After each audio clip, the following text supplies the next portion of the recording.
I don't know who needs to hear this, but if you are somewhere in your like mid 20s, you're just going to start to feel this because at this point, if you've been doing all right in your career and things are kind of picking up, you may very well see that things are starting to get a little harder now.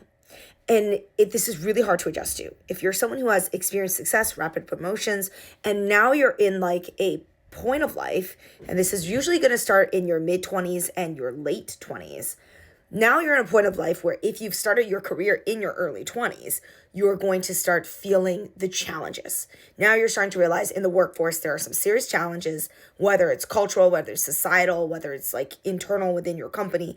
And now you're really going to start like feeling dejected, demotivated. Not like how you did when you were in the first 1 or 2 or 3 years of your job. And I will say in the first 3 years of your career, you might have been very excited, very bright-eyed, like eager beaver. And now, yes, you're still a part of that, but you're starting to feel a little bit more stress, a little bit more concern, a little bit like, what am I going to do in the future?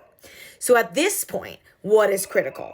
The critical thing is to maintain your mindset. Like maintain, like, yes, you can't go back to being that bright-eyed person because now you've seen the world the way it is.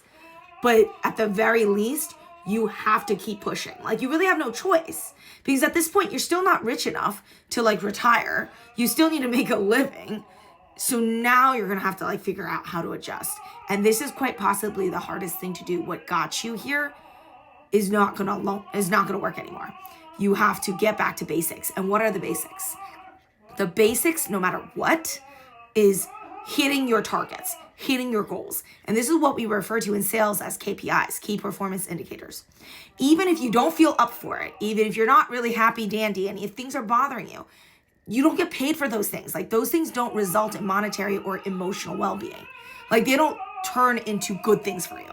So especially at moments where you feel like dejected, demotivated, you don't want to work, you don't want to do anything. The solution is not to go and buy a bunch of stuff you don't need and do a lot of spa days that aren't going to solve your problem. That's the issue. When you come back from that escapism, your problem is still not solved. The only solution for it is to do the things that you need to do. So set KPIs if you need to look for a new job. So set yourself tasks if you have to get better at your existing job. Do things. Create a side hustle. Do things. Doing things. Action is the solution.